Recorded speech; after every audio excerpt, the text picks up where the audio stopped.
നേന്ത്രപ്പഴം കൊണ്ട് ഇലയട ഉണ്ടാക്കുന്നത് എങ്ങനെയാണെന്ന് നോക്കാം. ആദ്യം നേന്ത്രപ്പഴം കുഞ്ഞു കുഞ്ഞായിട്ട് കട്ട് ചെയ്ത് പ്രഷർ കുക്കറിൽ ഇഡ്ഡലി തട്ട് വെച്ച് അതിനെ സ്റ്റീം ചെയ്യാൻ വെച്ചു. ആവി വരുമ്പോൾ നമ്മുടെ തീ കുറച്ച് വെച്ച് ഒരു 5 മിനിറ്റ് വേവിക്കുമ്പോൾ നേന്ത്രപ്പഴം വെന്ത് റെഡിയായി കിട്ടും. അതിനെ എടുത്തതിന് ശേഷം അതിൻ്റെ തൊലിയെല്ലാം അതിൻ്റെ പഴത്തൊലിയൊക്കെ കളഞ്ഞതിന് ശേഷം പഴത്തിൻ്റെ നടുവിലുള്ള കറുത്ത വിത്തൊക്കെ എടുത്ത് നന്നായിട്ട് കളയണം.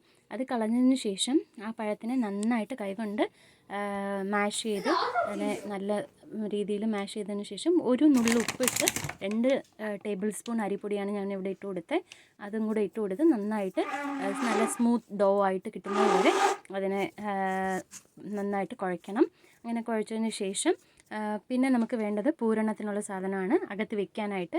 അതിന് തേങ്ങയും ശർക്കരയും കൂടി നന്നായിട്ട് മിക്സ് ചെയ്ത് യോജിപ്പിക്കണം. അതിനുശേഷം അതിൽ കുറച്ച് നമുക്ക് എത്ര വേണോ അതിനനുസരിച്ച് ഏലക്കാപ്പൊടി കാർഡമം പൗഡർ ഇട്ട് നന്നായിട്ട് മിക്സ് ചെയ്യണം. മിക്സ് ചെയ്തതിന് ശേഷം പിന്നെ ഞാൻ സ്റ്റീം ചെയ്യാനായിട്ട് പ്രഷർ കുക്കറിൽ വെള്ളം ഒഴിച്ച് ഇഡ്ഡലി തട്ട് വെച്ചു. പിന്നെ ഇതാ സ്റ്റീം ചെയ്യാൻ ഇല വേണം. വാട്ടിയ ഇലയാണ് എടുത്തിരിക്കുന്നത്. ഇല വാട്ടി എടുത്ത് അതിൽ മാവ് ഇതുപോലെ തടകി നന്നായിട്ട് സ്പ്രെഡ് ചെയ്യണം. എന്നിട്ട് അതിൽ നമ്മൾ ഉണ്ടാക്കി വെച്ചിരിക്കുന്ന തേങ്ങയും ശർക്കരയും ഏലക്കാപ്പൊടിയും ഇട്ട് ഫില്ലിങ് അതിനുള്ളിൽ വെച്ച് കൊടുത്ത് ഇല ഇതുപോലെ മടക്കി എടുത്തു കഴിഞ്ഞാൽ നമ്മുടെ ഇലയട റെഡിയായി. ഇതിനെ നമ്മളിനി വേവിക്കണം.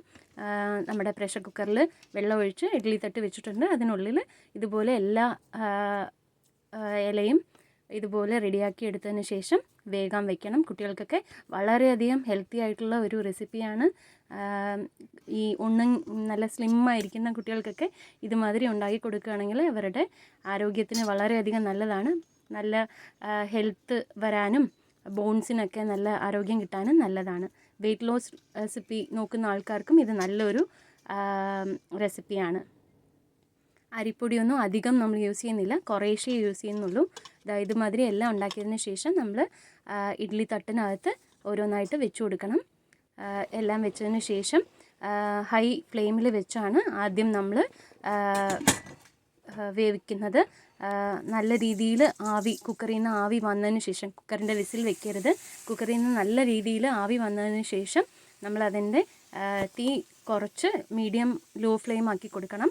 അങ്ങനെ ലോ ഫ്ലെയിം ആക്കി കൊടുത്തിട്ട് ഒരു 5 മിനിറ്റ് മതിയാകും അത് വേകാൻ.